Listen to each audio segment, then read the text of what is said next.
Hey you guys, it's Michelle. Welcome back to my channel. And today's video is a book haul. I went to Barnes and Noble. I always want to say Barnes and Noble. I mean Books a Million, obviously. Books a Million. And I got a bunch of books. So, the Books a Million by my house doesn't really have the best bargain section. So I went out of town. And girl, I was like a kid in a candy store. Like they had so many books and like books that I've, recognized by authors that I recognize and like, that other people have recommended. So I'm like, yes, give me that, give me that, give me that, give me that. Yeah, I was just picking up all kind of stuff. I think I ended up with 9 books, and then I bought another book on Amazon, which I'll talk about as well. But yeah, it's been a little while since I actually bought the book, so I'm like, kind of don't remember what I got. So this will be fun to go through. I got this bag as well because I guess they don't give out bags anymore. So this bag was $2. I mean, I had so many books, I had to buy one. So $2. So just so you know, make sure you bring you a bag in there if you plan on buying a lot of books. But the first book I will pull out, which I remember that I got, was Will. And I actually listened to this on audio and it was really good. I really like the audio version because, it's him, saying it, everything. And he's, performing, and there's like music elements in it. So the audiobook is really good, but I wanted a physical copy as well. So, it was on sale for $10, so I had to get it. I can't wait for Jada's book to maybe go on sale at some point.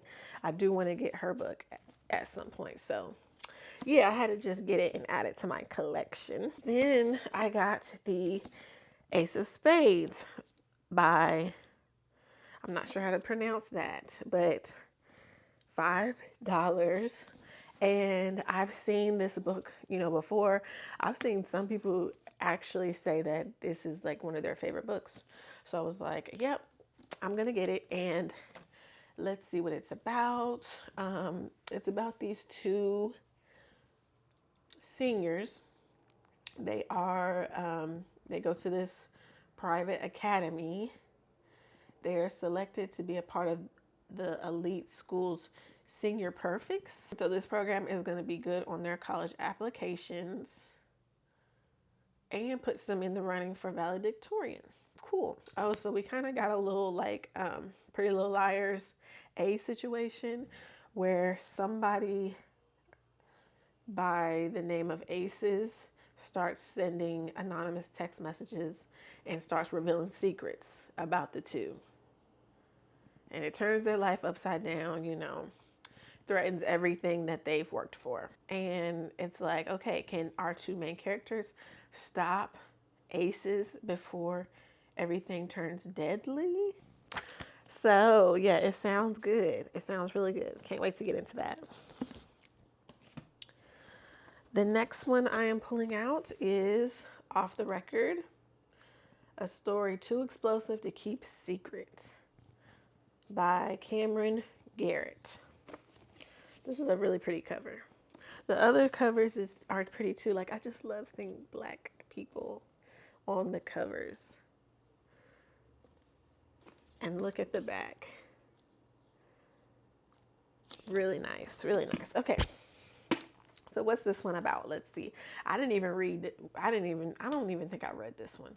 Like I said, I was just picking up. If it had a Black person, I was picking it up, honey. Let's see. And I want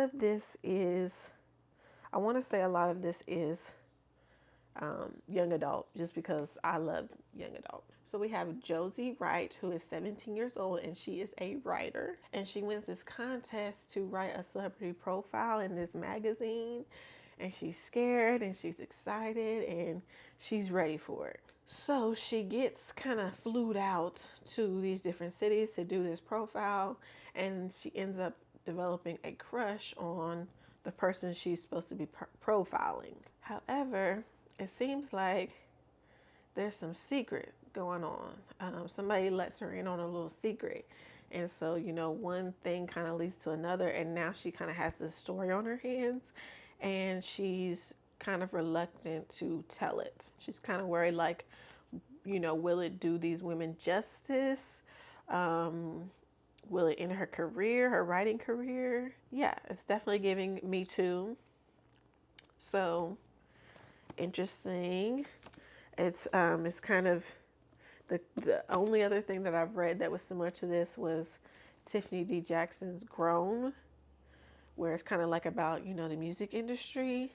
So this one, it seems, I don't know what the celebrity does, but yeah, it seems kind of like in the same realm. So that seems like it'll be good.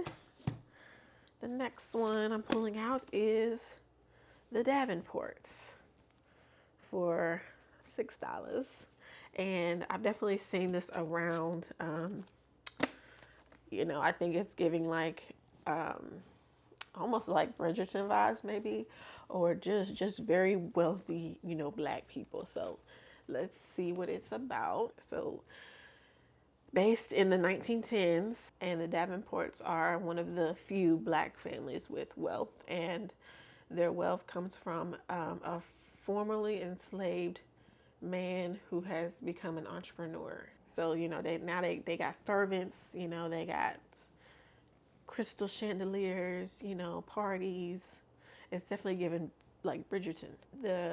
I guess the main girl Olivia, she's getting ready to enter society, and ready to get married. However, she meets a civil rights leader and sparks fly. There's another sister who she seems more interested in fixing cars than in falling in love. So they also have a maid who has been a childhood friend, and that person is in love with the sister's brother. So yeah, come on. Okay, it's giving Penelope and Colin. Except, obviously Penelope's not a maid, but, but she got some competition because one of the sister's best friends, is also interested in the brother. It's the tale of four determined and passionate young black women discovering the courage to steer their own path in life and love. Okay, I'm not mad at it. I'm trying to think if I have seen any reviews. Not too many, really. So yeah, I'm excited to get into that. What else do we have? How the One-Armed Sister Sweeps Her House for $8. And this is by Sherry Jones. This is a book that somebody that I follow has read, and she really loved it. I think she gave it 5 stars. So I'm like, yeah, let's see what it's about. We are set in Baxter's Beach, Barbados. So we have Layla and her grandmother Wilma, and Wilma is telling the story of the One-Armed Sister. It's a cautionary tale about what happens to girls who disobey their mothers and go into the Baxter's tunnels. So Layla grows up, meets her husband Aiden, and I guess they're involved in like some criminal activity. And then a chain of events happen, terrible things, terrible consequences. A gunshot goes off. Oh, and a mother whose baby is found lifeless. And so this girl, Layla, I guess she's like between two worlds. I don't know. It kind of gives me For My Man, if you've seen that show. Or yeah, For My Man. So it's like that show's about women who get into trouble because of their men or for their men, So like criminal trouble, like end up in jail type trouble. So yeah, I think this is just one of those books where you just gonna have to read it to really understand what is going on. So, yeah, excited to get into that. The next one we have is Now That I've Found You by Christina Forrester. Christina Forrest, and it was $6. This is a book that I've seen, that I've wanted to read. This is an author that I know fairly well. I've read, I think, 3 of their books up to this point. So this is like, one of their earlier books. And it is young adult. And it is about 18-year-old Evie who is following in her grandmother's footsteps, trying to be Hollywood's next big star until her close friend betrays her, leaving her blacklisted. But Evie is like, you know what? I know what's going to save this.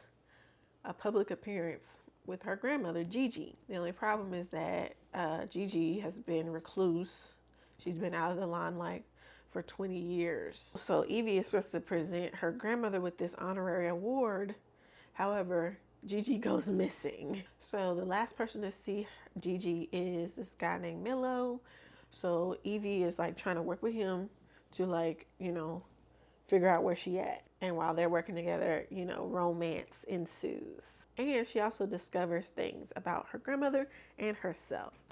So, yeah.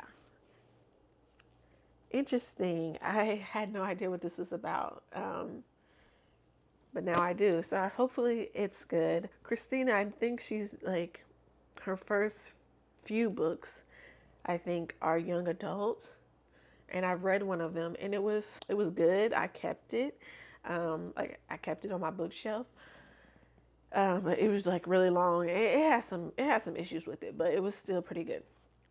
And then now she's writing an adult romance 3-part book or whatever, trilogy, whatever, I don't know.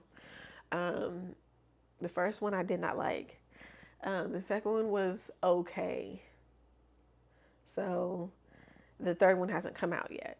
So I have a feeling that she might do better with young adult books than her adult books. Because, when you switch from one audience to another, it can be difficult. So I'm assuming that her young adult books are really good. So I'm excited to read this. The next book I got was The Black Kids. This one's a little bit older, I'm pretty sure. Somebody that I know that has read this, I don't think they ended up really liking it that well. But, I'm going to see for myself. And I really, really like the cover of this too. So let's see what this is about. Based in Los Angeles, 1992. So it's Ashley and her friends. And it's the end of senior year. And they're spending, they got senioritis. They spending more time on the beach than in the classroom. And Ashley, she's not even sure she even likes her friends these days. But they've been friends since kindergarten, so. But everything changes one afternoon in April when 4 LAPD officers are acquitted after beating a black man named Rodney King half to death. And suddenly, Ashley is not just one of the girls, she's one of the black kids. So, it's you could see what it's giving. Violent protests ensue LA, and the city burns, as we know from historical events. She tries to continue on her life as normal. Her sister is getting involved in the riots, so there's a little bit of concern there. And it seems like her friends have spread this rumor about another black kid in the school. So it kind of feels like, what the heck is going on? My world is just losing it right now. So it's kind of a us versus them, type of thing. So I think it's going to be an interesting read. I'm excited to read it. It's kind of giving, kind of like The Hate U Give, like in that realm a little bit. So, talking about young people and about race and, us versus them. Um, yeah. So I like those kind of books. So we'll see how this goes. The next book that I got is by Elise Bryant. Yeah, Elise Bryant. I think this is I think this book is part of a 3-book thing. And I think this actually might be the last book. Not sure. But either way, black girl on the cover, I was going to have to get it. So let's see. We have Lenore has always been a force. She's an artist, a style icon at her school, and she's never been really worried about her future. But graduation is here. She's a little less sure. Her parents have always reminded her that black kids don't have the luxury of figuring it out as they go. They have to be 10 steps ahead, 110% prepared. But that's a lot of pressure when she's not even sure where her own dreams are yet. So after graduation, her family goes on this Mediterranean cruise. Her friend Tessa is sure that she will have, a nice little romance on the cruise. But Lenore's thinking like, this doesn't really happen to girls like me, and certainly not with irritating golden boys like Alex Lee. Who's Alex Lee? But as they get to know each other during the cruise, during different stops in Europe, Alex may be able to help Lenore find something else she's been looking for, even if she doesn't want to admit it herself. Yeah, I'm not sure if this is what I was thinking, but this seems like a good little summer romance, a good little summer vacay read. So, yeah. The last book that I got from Books A Million is Concrete Rose, Angie Thomas. So again, we're in the Angie Thomas race and all of those things. So I've seen this book. I've been wanting to read it and finally got my hands on it. So I'm going to read it's just a little section. If there's one thing 70-year-old Maverick Carter knows, it's that a real man takes care of his family. As the son of a former gang legend, Mav does that the only way he knows how, dealing for the King Lords. With this money, he can help his mom, who works 2 jobs while his dad's in prison. Life's not perfect, but with a fly girlfriend and a cousin who always has his back, Mav's got everything under control. Until he finds himself becoming a father. Now he's got to figure out for himself what it really means to be a man. I think that this is a prequel to The Hate U Give. So, if you're familiar with The Hate U Give, there is like a gang, and I think it is called the King Lords. So we have the same King Lords here in this book too. So yeah, long overdue for me to grab this and to read it, but I'm excited to do that. So I just want to just tell you how much I paid for everything, because not only were the books on bargain, but also I have like the membership or whatever, and so everything ended up being less than $50, $47.90. So I feel like that's good for all of these books. For all of these thumbnail, I think that's really good. And then the one other book that I got on Amazon was This Could Be Us by Kennedy Ryan. That's a newer release, and I got it because it was on sale for Mother's Day for $5 on Kindle. So I needed to read that for a book club anyways. So I was like, yeah, let me just go ahead and buy it. I had forgotten that I actually placed a hold at the library for it. I was thinking that it would take a long, long time for me to get it because, it's a newer release, and, it was saying like it was like two or three people ahead of me. But apparently, like as soon as I had bought the book the next day, they were like, "Hey, we have your hold here. You can come get it." And so yeah, I just went ahead and canceled it. But yeah, that's all I got for you guys today. A lot of books. Let me know what you guys are reading. Let me know what you're buying, and I will catch you guys in the next video.